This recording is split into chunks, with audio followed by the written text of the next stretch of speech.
because I have to say, when he got into the end zone and he and his teammates did that absolutely idiotic chicken dance in the end zone, which was probably the stupidest, most asinine touchdown celebration I've ever seen in my life. Now, he scored a touchdown again after that, and he kind of was doing it, but it was just embarrassing to watch.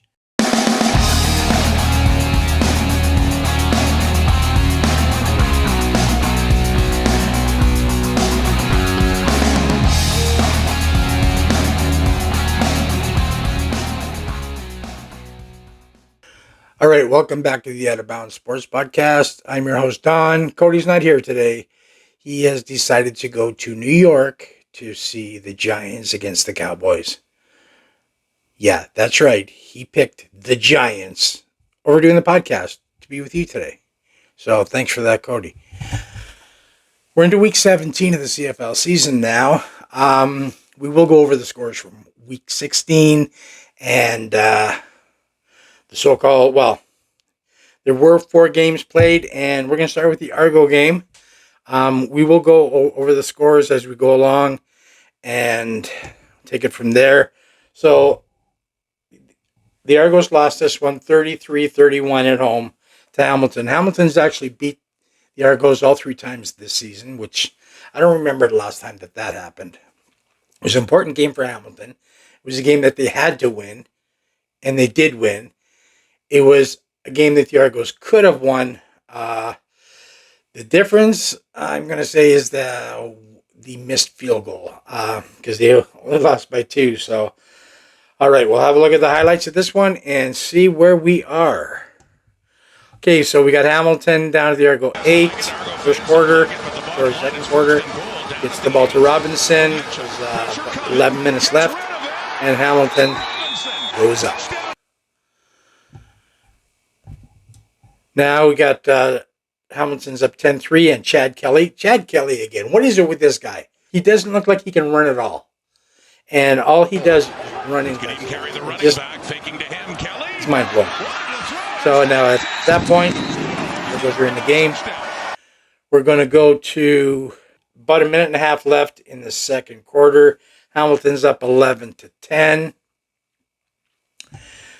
And Kelly's got the ball. Come on, Kelly. Here we go. And he passes it to Polk. You know, this guy is turning into for the Argos 15. Polk. He was the only one who actually did anything in the last game they had against Ottawa. I'm getting pretty impressed by this kid. So next we go to 10 and a half minutes left in the third. And Kelly just unleashes a bomb. Not Kelly. Bo Levi chucks the ball. It was originally called a touchdown, but then the control center got in there, the command center, and it was ruled down at the 2-yard line. And then next we have, some people call him leader, some people call him Litre. Anyways, he's the big fullback. And he runs in the next touchdown for Hamilton. Then Kelly chucks one way downfield. Gets down to the 4. And then I think this is when he runs in. Yep, this is a twofer.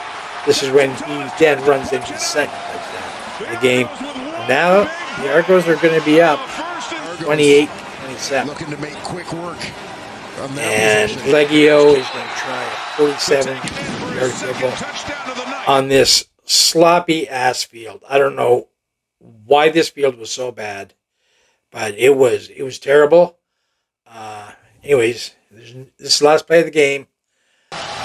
No time left on the clock. And he gets it through. He's down the middle. 7-yarder. And we're into the game. Now, speaking of Leggio, time for the player of the week. And I picked Mark Leggio. I'm not fussy about picking a field goal kicker. But the reason why I picked Leggio There's actually two reasons. This is a game that Hamilton had to win. Absolutely had to win. There's no ifs, ands. If they would have lost this game, they'd be done.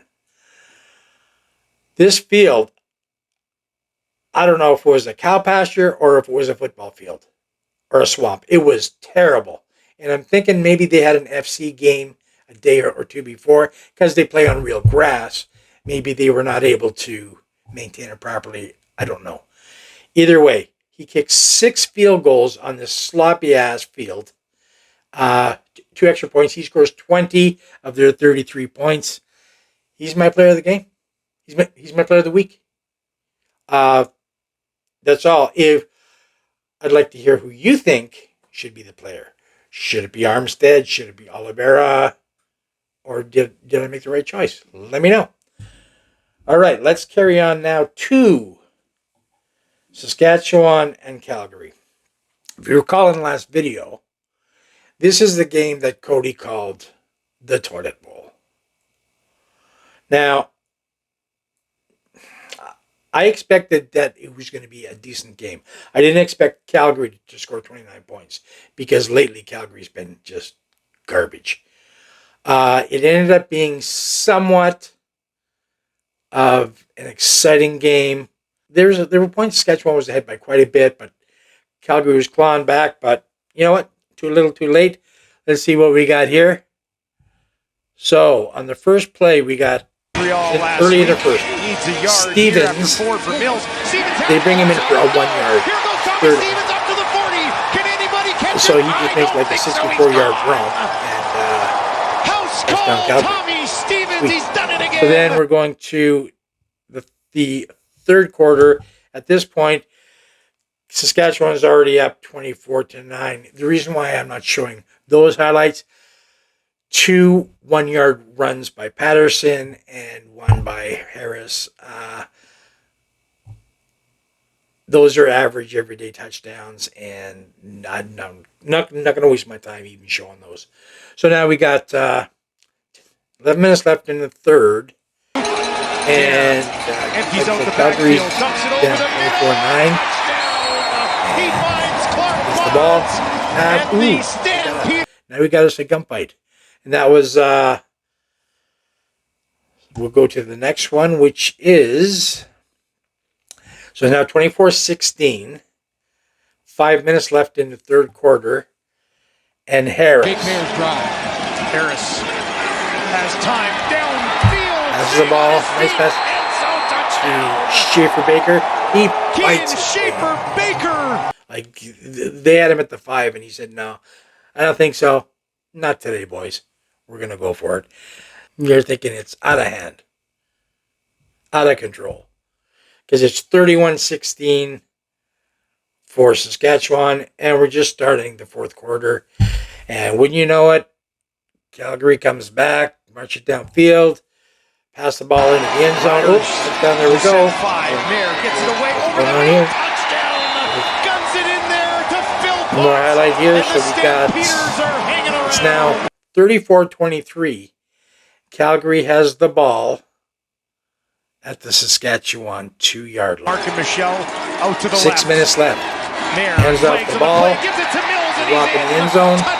Touchdown, Calgary. And now we have us a game. Or do we? That's as close as Calgary gets. They actually go for the 2-pointer, so they get 29. Saskatchewan gets another field goal. Final score 34-23.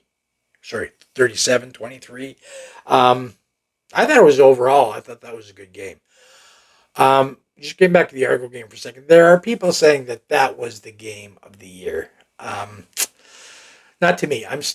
There was the one game in Saskatchewan between Saskatchewan and the Alouettes where it was a little bit of back and forth and it came right down to the end.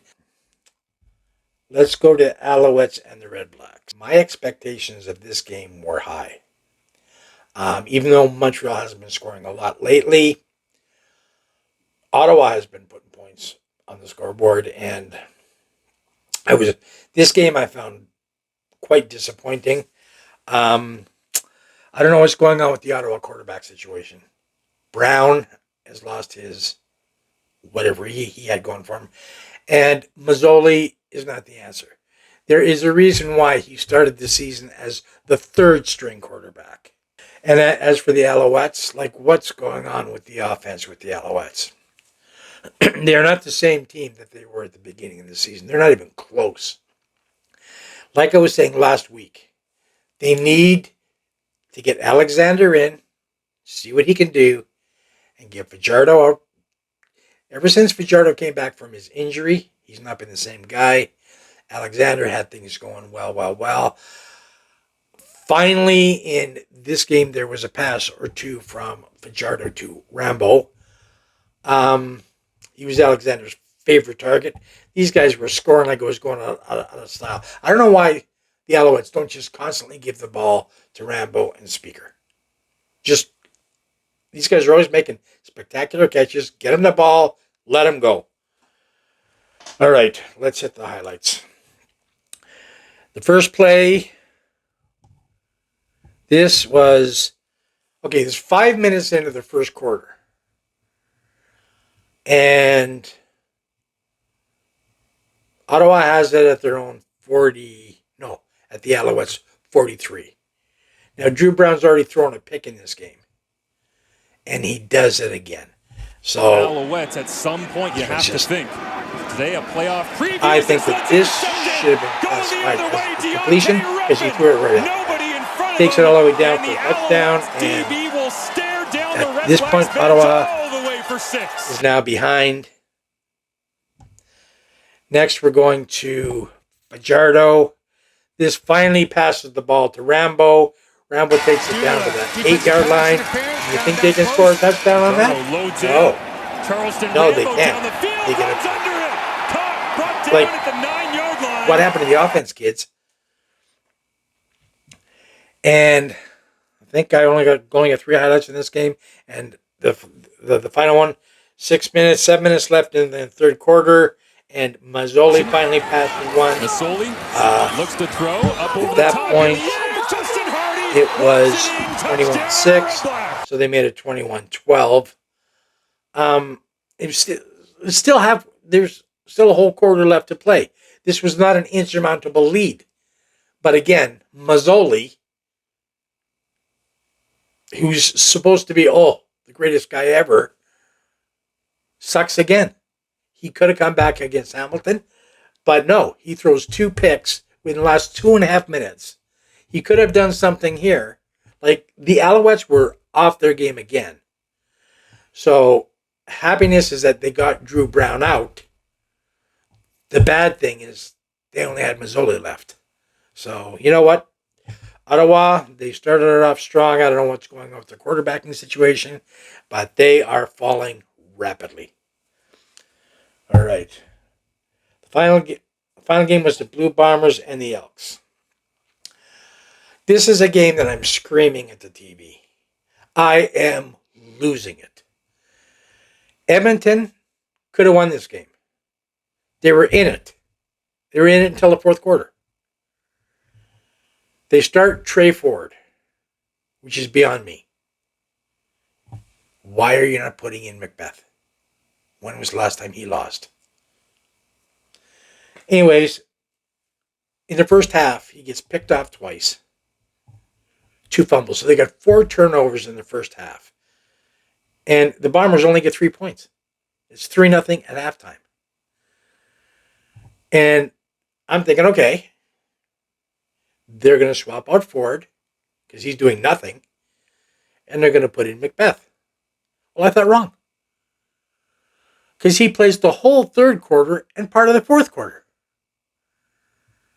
And I believe he got 136 yards passing in the entire time he played.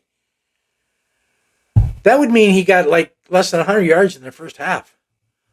Why the hell are you keeping a quarterback in who's throwing for less than 100 yards in the first half? I don't get it. All right. Let's just get this one over with. So we're into the third quarter. It's 3-zip. And then Claris passes the ball to Jerry Wilson. over the middle. Fights his way in. Now we're up 10-0. Ontario Wilson. Okay, now there's 5:55 left in the third quarter, and Edmonton pulls a flea flicker where straightforward hits Lewis. Again. Flea flicker. Big move into the end zone. And touchdown. Now they're only down by 3. Okay, we're in the third quarter. They're only down by 3. A little bit of taunting there by Lewis at the end. Okay, so he gets a touchdown in 3 quarters. We're gonna go to the last highlight I have because it was a at this point it was a 10-10 tie. 10-10 tie. Oh, and I have to emphasize at this point they still didn't have Macbeth in the game. 11 minutes left in the fourth quarter. This is the third quarter where Oliveira down to the 10, tripped up, still going. Ball Hard season on the ground. 35, takes it down. They give it to him. 6 or 7. Next play, he runs it in, and right after he got it in there, that's when I stopped it. Because I have to say,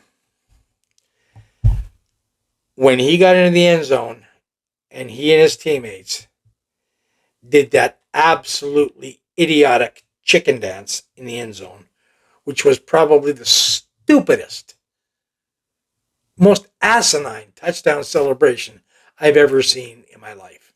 Now, he scored a touchdown again after that, and he kind of was doing it, but it was just embarrassing to watch.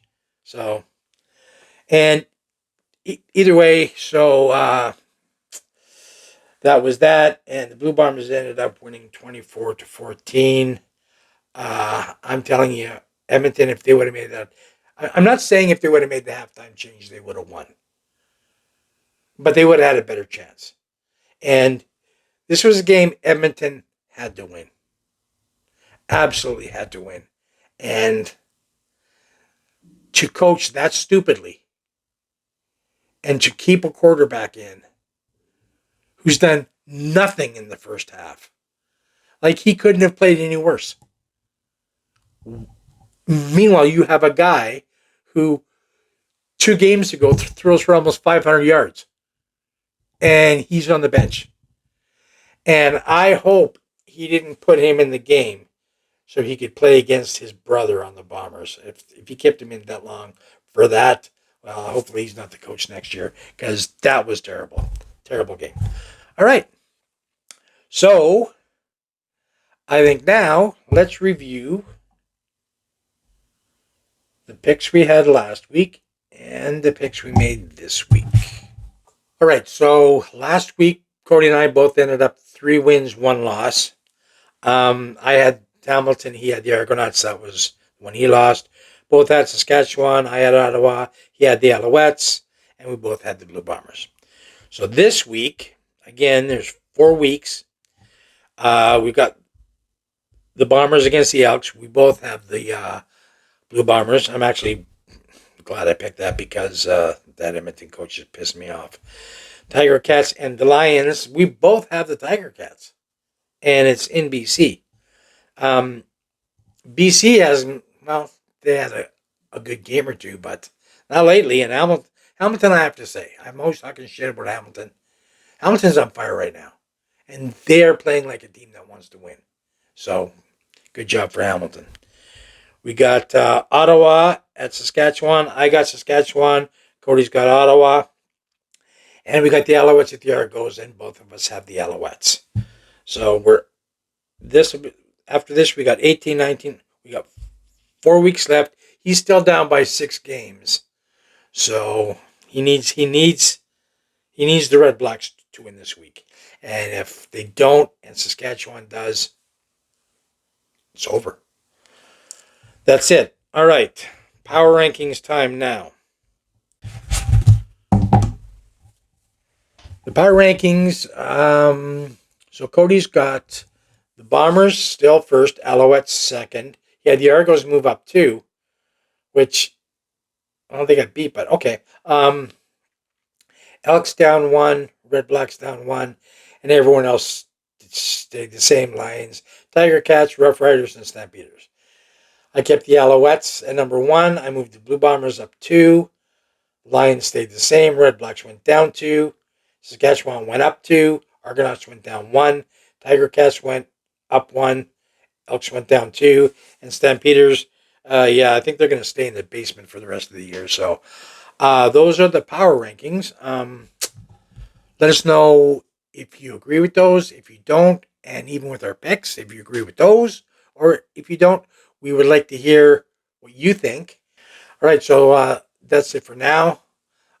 If you enjoyed this, like, subscribe, hit the notification bell, let us know what you think, and we'll see you next time.